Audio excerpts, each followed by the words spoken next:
अब हमें देखिए अवकलनीयता का परीक्षण के बारे में अपन पढ़ रहे थे। तो क्वेश्चन है अब एफ एक्स बराबर में दे रखा है 1 माइनस में कोस एक्स बटे 2। ये फंक्शन कब लेना है? जब एक्स का मान 0 से छोटा हो या 0 के बराबर हो।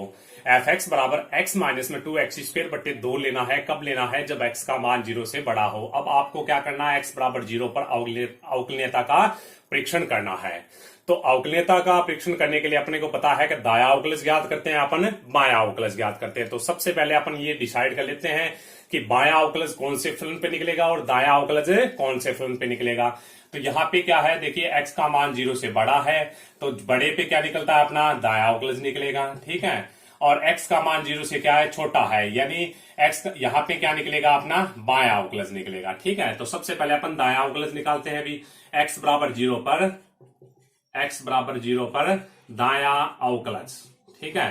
तो अब अपन क्या करते हैं कि दायां अवकलज ले लिया। तो सबसे पहले अपन दायां अवकलज ज्ञात करेंगे। तो उसके लिए जो फंक्शन है उस फंक्शन को ले लिया कि x का मान 0 से बड़ा है तो दायां अवकलज इस फंक्शन पे निकलेगा। तो ये फंक्शन ले लिया हमने, ये ले लिया एफ एक्स माइनस में एफ एक्स बराबर x माइनस में 2x² बटे में 2 ले लिया, ठीक है।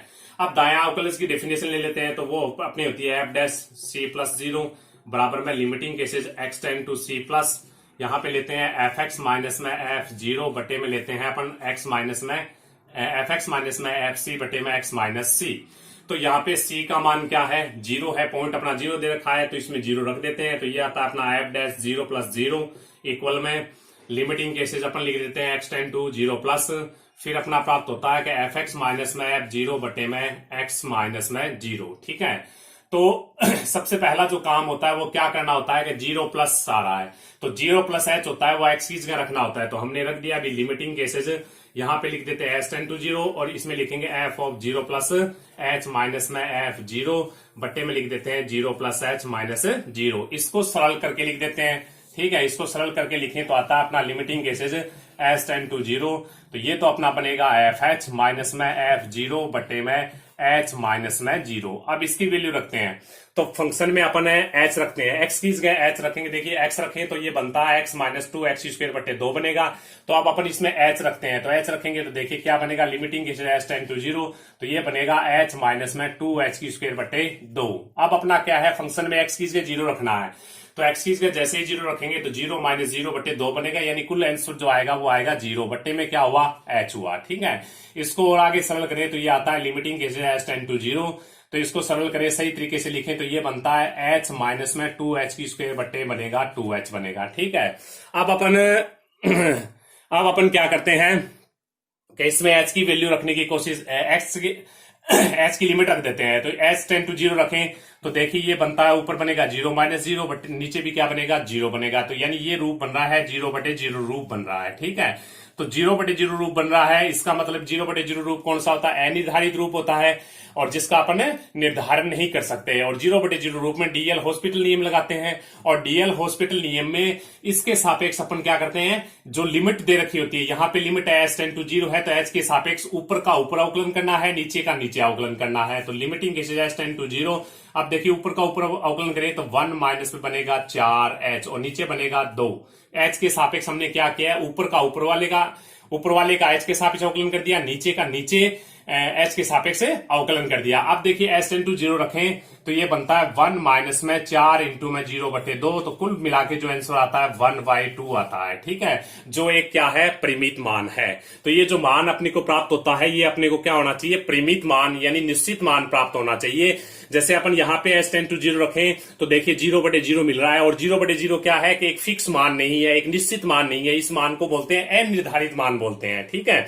इसलिए हमने क्या किया कि यहाँ पे मतलब कि जब 0 बटे 0 रूप आ जाए तो आपको बता रखा है कि भी डीएल हॉस्पिटल नियम लगाते हैं। तो डीएल हॉस्पिटल नियम ये कहता है कि जो सीमा होती है, जिसकी सीमा है, यहाँ पे सीमा किसकी है? h टेंड टू 0 है, यानी h की सीमा है। तो अपन क्या करेंगे कि h के सापेक्ष ऊपर वाले का अवकलन कर देंगे और h के सापेक्ष नीचे का नीचे अवकलन कर देंगे। तो ऊपर h का h के सापेक्ष अवकलन 1 होता है, बीच में माइनस है, फिर अपन h की स्क्वायर का करेंगे तो 2h होता है, तो 2 2 4h हो जाएगा, फिर 2h का करेंगे तो 2 हो गया। अब इसमें h टेंड टू 0 रखें तो अपना मान प्राप्त होता है 1/2, यानी जो दायां अवकलज है वो प्राप्त होता है कितना? 1/2 प्राप्त हो रहा है। 1/2 क्या होता है? एक निश्चित मान और एक परिमित मान होता है। ठीक है, अब अपन बात करते हैं बाया अवकलज की। ठीक है, x बराबर 0 पे बाया अवकलज ज्ञात करते हैं। तो बाया अवकलज में सबसे पहले अपन ने बता दिया कि भी फलन कौन सा लेना है। ठीक है, तो ये ले लिया हमने बाया अवकलज। अब बाया अवकलज में ये बता दिया कि फलन कौन सा लेना है। तो सबसे पहले बता दिया कि fx बराबर बाया अवकलज निकलेगा इस फलन पे, तो ये लिख दिया 1 माइनस में cos x बटे में लिख दिया 2 लिख दिया। ठीक है, अब अपन देखिए बाया अवकलज की डेफिनेशन ले लेते हैं। तो f डैश c माइनस में 0 ले लें, बराबर में लिमिटिंग केसेज यहां पे लिखेंगे x tend to c minus लिखेंगे, यहां लिखेंगे fx माइनस में f c बटे में x माइनस में c। ठीक है, तो f डैश c का मान 0 रखें तो अपना बनता है 0 माइनस में 0, बराबर में limiting cases x tend to 0 minus, यहां लिखें तो fx माइनस में f 0 बटे में x माइनस में 0। ठीक है, अब अपना बात आती है आगे। देखिए आगे बात करें अपन, तो सबसे पहला काम क्या होता है अपने को, ये काम होता है कि 0 माइनस जो होता है 0 माइनस h फंक्शन में रखना होता है, x की जगह रखना होता है। ठीक है, 0 माइनस 1 है, x की जगह रखना है, तो दोनों तरफ जगह रख दिया। तो लिमिटिंग केसेस जैसे ही h रखेंगे, h बहुत ही छोटा होने की वजह से इसकी सीमा लेनी है, h tend to 0, f of लिखेंगे 0 माइनस h, यहाँ पे लिखेंगे f 0 बटे में लिखेंगे अपन 0 माइनस h माइनस 0। ठीक है, इसको थोड़ा सा सरल करके लिख देते हैं। तो बराबर में limiting cases h tend to 0 सरल करके लिखें तो ये बनता है f ऑफ माइनस h बनता है, माइनस में बनता है f 0 और बट्टे में बनेगा माइनस h। ठीक है, अब क्या करें कि फंक्शन में माइनस h रखना है। ठीक है, तो यहां x रखें तो कहां x आ रहा है, 1 माइनस कोस x बटे 2 बनेगा, यहां माइनस h रखेंगे तो ये आएगा 1 माइनस में कोस माइनस h बटे 2 बनेगा। तो इसको लिख देते हैं, तो ये बनता है limiting cases h tend to 0, तो इसका मान रखें तो ये बनता है 1 माइनस में कोस माइनस h बटे में बनेगा 2। ठीक है, माइनस में फिर अपना है कि x की जगह 0 रखना है, तो रखें तो 1 माइनस में कोस 0 बटे 2 बनेगा, ये बनेगा 1 माइनस में कोस 0 बटे में बनेगा 2। अब आपको पता है कभी माइनस नीचे बनेगा अपना माइनस h बनेगा। ठीक है, तो अब आपको पता है कि भी कोस 0 का मान क्या होता है, 1 होता है, तो यहाँ पे 1 माइनस 1 बटे 2 बनेगा यानी 0 बनेगा। तो इसकी जो वैल्यू आएगी वो कुल मिला के कितनी आएगी, अपनी 0 आएगी। तो इसको लिख देते हैं। एक बात इस बात का भी आपको पता होना चाहिए, भी कोस माइनस थीटा बराबर क्या होता है, कोस थीटा होता है। अगर ये फॉर्मूला नहीं पता है तो आपको याद रखना है। ठीक है, तो अब अपन आगे लिखें तो बराबर देखिए लिमिटिंग केसेज ये हुआ h टेंड टू 0, अब हुआ 1 माइनस में कोस माइनस थीटा बराबर कोस थीटा ही लिखेंगे यानी कोस h लिखेंगे बट्टे 2, और अब इसका मान क्या हुआ अपना 0 बट्टे में कितना चल रहा है माइनस h। ठीक है, अब इसको अपन सरल करके थोड़ा सा और सरल करते हैं। ठीक है, तो देखिए क्या बनता है आगे, बराबर में लिमिटिंग केसेज ये हो रहा है अपना h टेंड टू 0। ठीक है, तो 1 माइनस में लिखेंगे कोस h बट्टे में क्या लिखेंगे माइनस में 2h लिख दिया। ठीक है, अब जैसे ही अपन 0 रखें तो देखिए यहाँ पे आपको क्या होता है कि इसको सरल करके आपको परिमित मान प्राप्त करना होता है, यानी इसका जो मान है इसको सरल करके लिख दिया हमने। अब इसका जो मान होता है वो परिमित प्राप्त करना होता है। परिमित यानी निश्चित मान। निश्चित मान कौन से होते हैं, जैसे 1 बटे 2 लिख दिया, 2, 5, 7, 8, माइनस 1 बटे 8, ये सब क्या होते हैं, निश्चित मान होते हैं। ठीक है, जिनका मान क्या फिक्स होता है, फिक्स मान आना चाहिए इसका। ठीक है, अब यहाँ पे अपन क्या करते हैं कि h का मान 0 रखें तो रखते ही इसका मान निश्चित मान आना चाहिए। अगर निश्चित मान नहीं आ रहा है तो अपन क्या करेंगे, कोई ना कोई फॉर्मूला अप्लाई करके या फिर कोई ना कोई तरीके से इसका निश्चित मान प्राप्त करने की कोशिश करते हैं। ठीक है, तो अब यहाँ पे जैसे ही h बराबर 0 रखे तो ये बनता है देखिए 1 माइनस में कोस 0 बट्टे में नीचे हुआ कितना, h का मान 0 रख दिया 0 हुआ, तो 1 माइनस में 1 बटे बना 0 यानी कोस 0 का मान 1 होता है, तो ये बनता है 0 बटे 0 रूप बनता है। और 0 बटे 0 रूप क्या होता है अपना आपको पता ही है कि अनिर्धारित रूप होता है, और जब 0 बटे 0 रूप और इन्फिनिटी बटे इन्फिनिटी रूप आ जाए तो आपको डीएल हॉस्पिटल नियम लगाना होता है। ठीक है, तो यहाँ पे कौन सा रूप प्राप्त हो रहा है, 0 बटे 0 रूप प्राप्त हो रहा है, यानी अनिर्धारित रूप प्राप्त हो रहा है। ठीक है, जो एक निश्चित मान नहीं प्राप्त हो रहा। ठीक है, तो इसलिए अपन डीएल हॉस्पिटल नियम लगाते हैं, और डीएल हॉस्पिटल में नियम में क्या करते हैं कि h के सापेक्ष ऊपर का ऊपर अवकलन कर देते हैं और नीचे वाले का नीचे अवकलन कर देते हैं।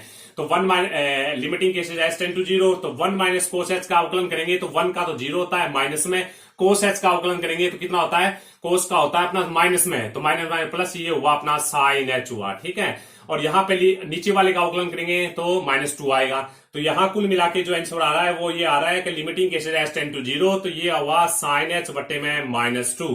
अब अपन क्या करेंगे, h का मान 0 रखें तो ये देखिए क्या बनता है, साइन 0 बटे 2 बनता है, यानी 0 बटे 2 बनेगा, और 0 में किसी संख्या का भाग दे तो आंसर कितना आता है, 0 आता है। ठीक है, तो इसका आंसर अपने को कितना प्राप्त हुआ, 0 प्राप्त हुआ।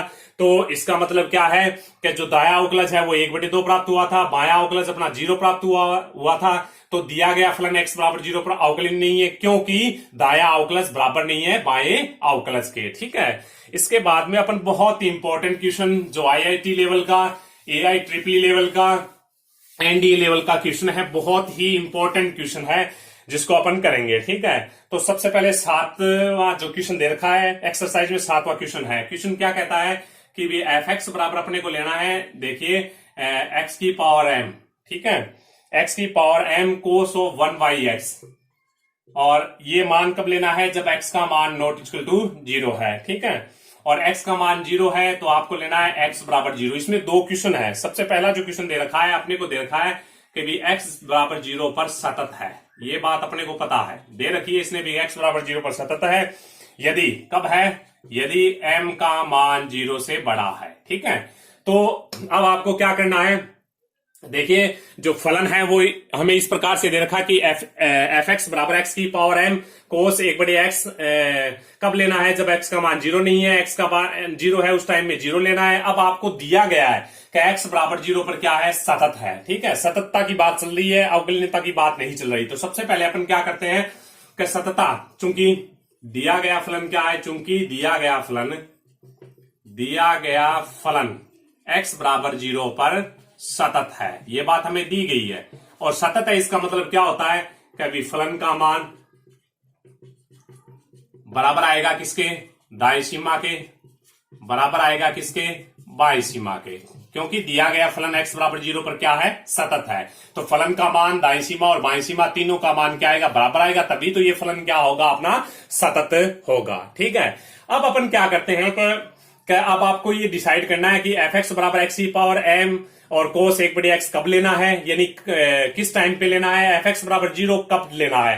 तो फलन का मान आपको बता रखा है कि बराबर पे हमेशा क्या निकलता है, फलन का मान निकलता है। जब x का मान बराबर नहीं है तो वहां से अपने का क्या निकलता है, दाएं सीमा, यानी दाएं सीमा और बाएं सीमा निकलती है।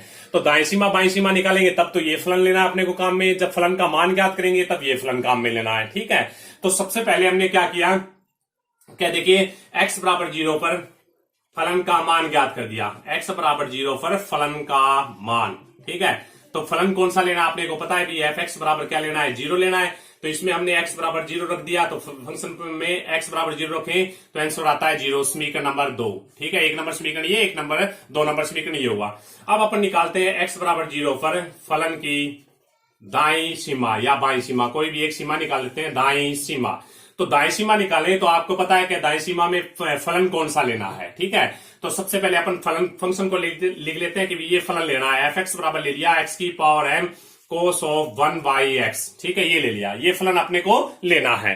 ठीक है, तो ये फलन हमने ले लिया, fx बराबर x की power m cos of 1/x हमने ले लिया है। ठीक है, अब अपन क्या करें कि दाई सीमा का जो फॉर्मूला आपको बता रखा है वो लेना है।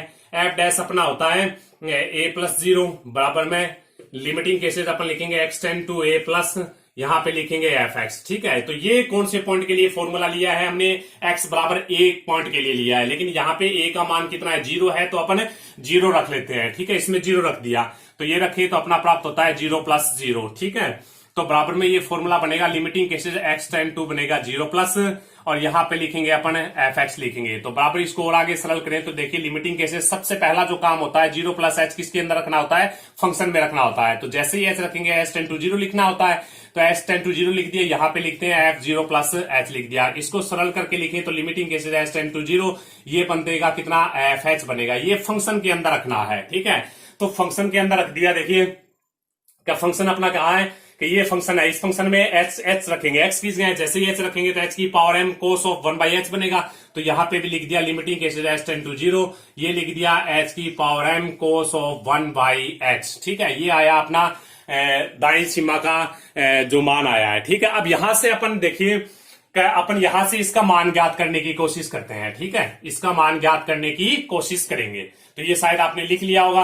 अब अपन सिर्फ और सिर्फ इसी बात पे चर्चा करेंगे कि भी इसका मान 0 आएगा या क्या आएगा। ठीक है, तो इसको मैं एक बार सही तरीके से लिख लेता हूं। यहाँ पे देखिए जो लिखा है इसको सरल करते हैं अपन। ठीक है, दाएं सीमा की बात चल रही थी और दाएं सीमा में अपन हल करेंगे limiting cases h tend to 0 और h की power m cos of 1/h को अपन हल करेंगे। ठीक है, अब देखिए हमें क्या कह रखा है, देखिए फलन का मान और दाएं सीमा और बाएं सीमा, चूंकि मतलब दिया गया फलन क्या है, x बराबर 0 पर सतत है, तो सतत है तो अपने को पता है कि भी कोई भी फंक्शन है वो किसी बिंदु पर अगर सतत होता है तो उसका फलन का मान, फलन की दाएं सीमा, फलन की बाएं सीमा, तीनों के मान क्या होते हैं, बराबर होते हैं। ठीक है, तो अपने को ये पता है कि x बराबर 0 पे फलन का मान कितना आ रहा है, 0 आ रहा है, तो इसका मतलब इसका आंसर भी क्या आना चाहिए, अपना 0 आना चाहिए। लेकिन कब आना चाहिए, जब m का मान 0 से बड़ा है, ये बात आपको सिद्ध करनी है। ठीक है, तो सिद्ध करने के लिए अपन देखिए कि यहाँ पे अपन नॉर्मली केस में रफ काम में अपन समझने की कोशिश करें कि देखिए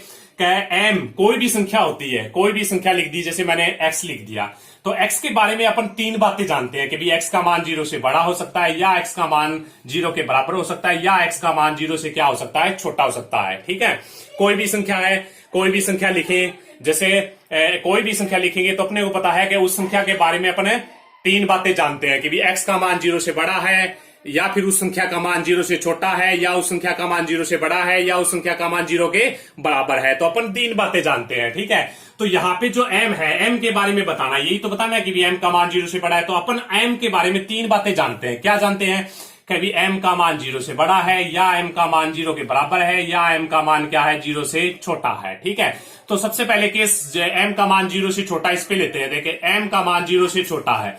अब आपको इस बात का पता होना चाहिए कि भी m का मान अगर 0 से छोटा है तो 0 से छोटी संख्या कौन सी होती है, आपको पता है, -1, -2, -3, ये क्या होती है, सारी की सारी संख्याएं क्या होती है, 0 से छोटी होती है। तो अब अपन क्या लेते हैं कि m बराबर -1 ले लेते हैं, जो क्या है 0 से छोटा है, और -1 इसके अंदर रख के देखते हैं कि इसका आंसर क्या प्राप्त हो रहा है। ठीक है, तो जैसे ही अपने limiting cases S tend to मतलब के 0 ले, तो इसमें अपन क्या करें कि h का मान है, m का मान -1 रखे, तो देखिए m का मान h की पावर -1 बनेगा, बन गया cos 1/h हुआ। इसको अपन आगे हल करें तो देखिए लिमिटिंग केसेस ये बनता है एस टेंड टू मतलब के 0, और ये लिखेंगे cos 1/hy, क्या बनेगा 1 इसको h की पावर -1 है, इसको अपन लिख सकते हैं मल्टीप्लाई में 1/h लिख सकते हैं। देखिए अब अपन h का मान जैसे ही 0 रखें तो देखिए ये बनता है cos इन्फिनिटी, तो ये तो क्या बनेगा, अपना cos इन्फिनिटी बनेगा, क्योंकि 1/0 बनेगा, और 1/0 को अपन लिख सकते हैं cos इन्फिनिटी। ठीक है, और cos इन्फिनिटी बनेगा, तो cos इन्फिनिटी का जो आपको पता है कि भी cos थीटा का जो मैक्सिमम और मिनिमम मान वो होता है +1 होता है मैक्सिमम मान, और मिनिमम मान होता है -1 होता है। तो इसका मान जो भी प्राप्त होगा वो क्या होगा, -1 के बराबर या -1 से बड़ा होगा, 1 के बराबर या 1 से छोटा होगा। तो इसका जो भी मान आएगा वो क्या आएगा, परिमित मान आएगा। ठीक है, और अब बात आ गई 1/h की, तो 1/h का मान क्या हुआ, देखिए h का मान 0 रखे तो मल्टीप्लाई में क्या बनेगा, इन्फिनिटी बनेगा। अब अपने को ये पता नहीं है कि परिमित मान का जब इन्फिनिटी से मल्टीप्लाई करेंगे तो इन्फिनिटी ही आएगा। ठीक है, माने यानी 2 का अगर इन्फिनिटी से मल्टीप्लाई करें तो इन्फिनिटी ही आंसर आता है। ठीक है, तो यहाँ पे परिमित मान का जब इन्फिनिटी से मल्टीप्लाई करेंगे तो आंसर आएगा इन्फिनिटी आएगा, लेकिन अपने को आंसर क्या चाहिए, अपने को 0 आंसर चाहिए। ठीक है, अब आ गई बात यहाँ पे बात करें क्या, दूसरी बात अपन ले, मैंने आपको इसके बारे में तो बता दिया कि m का मान जब 0 से छोटा है तो अपन किस प्रकार से काम करेंगे। अब दूसरी बात हमने ले लिया कि m बराबर 0 ले तो कैसे काम करेंगे, तो m बराबर 0 इसके अंदर रखें तो देखिए ये बनता है limiting cases S tend to 0, ये बनेगा h की पावर 0, ये बनेगा cos ऑफ 1/h बनेगा, इसको अपन लिखें तो ये बनता है limiting cases S tend to 0, ये बनेगा cos 1/h बनेगा, यानी h बराबर 0 रखें, नहीं m बराबर 0 रखें तो h की पावर 0 का मान क्या बनेगा, 1 बनेगा। अब देखिए limiting cases S tend to 0, cos की पावर 1/h है। ठीक है, इसमें जैसे ही 0 रखेंगे तो ये बनेगा cos 1/0 बनेगा, और 1/0 का मान होता है cos मतलब इन्फिनिटी बनेगा। अब आपको पता है भी cos थीटा का मैक्सिमम और मिनिमम मान -1 1 होते हैं। ठीक है, तो अब इसका जो मान आएगा, तो अब आपको ये अपने इसका मान अपने को पता है कि भी इसका मान क्या हो सकता है कि -1 के बराबर या -1 से बड़ा, और मतलब कि किससे छोटा आएगा, अपना 1 से छोटा आएगा इसका मान, 1 से छोटा 1 के बराबर। लेकिन अपने को ये नहीं पता कि फिक्स मान क्या आएगा, फिक्स मान इसका 1 आएगा, या फिक्स मान इसका क्या आएगा 0 आएगा, या फिक्स मान 1/2 आएगा, ये अपने को नहीं पता है। ठीक है, इसलिए अपन ये नहीं कह सकते कि भी इसका आंसर 0 आएगा। ठीक है, ये बात भी अपनी क्या होगी, गलत हो गई। ठीक है, अब अपन बात करते हैं कि भी m का मान 0 से बड़ा है। ठीक है, तो m का मान 0 से बड़ा है, इस केस पे अपन अगर बात करें तो देखिए m का मान 0 से बड़ा है, तो 0 से बड़े मान कौन से होते हैं, अपने को पता है कि 1 2 ये क्या होते हैं, 0 से बड़े मान होते हैं। तो हमने ले लिया जैसे m बराबर 1 ले लिया, और 1 क्या है, 0 से बड़ा है। अब अपन ये जो 1 है वो m की जगह रखते हैं, तो जैसे m की जगह रखेंगे तो यहाँ पे क्या बनेगा, h बनेगा, ये बनेगा cos ऑफ 1/h बनेगा बराबर में। अब इसको आगे हल करने की कोशिश करते हैं, तो देखिए लिमिट रखें तो ये तो बनेगा 0 बनेगा,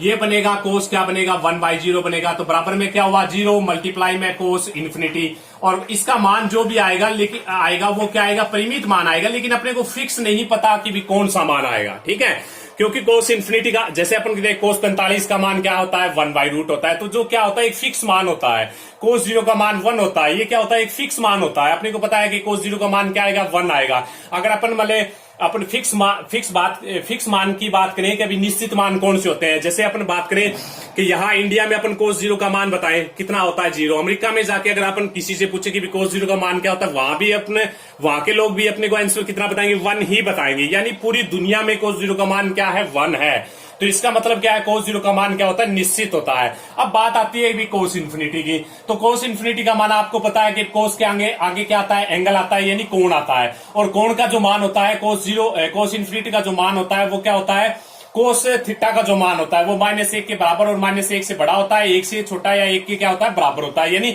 इसके बीच में इससे बड़ा इसके बराबर है, इससे छोटा इसके बराबर, यानी इसके बीच में या इनके बराबर कोई न कोई मान है। अपने को ये नहीं पता भी कोस इन्फिनिटी का मान क्या है, +1 है या -1 है या 0 है या फिर 1 है या फिर 1/√। तो है, इसलिए अपन क्या कहेंगे इसका मान तो आएगा, लेकिन वो मान क्या आएगा परिमित आएगा। अब कोई भी परिमित संख्या है, जैसे कोई भी परिमित संख्या 1/2 ले ली, इसको 0 से गुणा करें तो आंसर क्या आता है 0 आता है, तो इसका आंसर लेंगे तो कितना आएगा 0 आएगा। तो अब अपने को पता है कि फलन का मान और दाएं सीमा में लगे दोनों का मान बराबर आ रहा है, लेकिन कब आ रहा है जब m का मान 0 से बड़ा है। ओके, धन्यवाद। नेक्स्ट वीडियो में पढ़ेंगे, तो इसका जो सेकंड पार्ट है वो नेक्स्ट वीडियो में बताएंगे। थोड़ी सी प्रॉब्लम आ गई है, उस प्रॉब्लम को सोल्व करके अगला वीडियो बनाते हैं। ओके, धन्यवाद।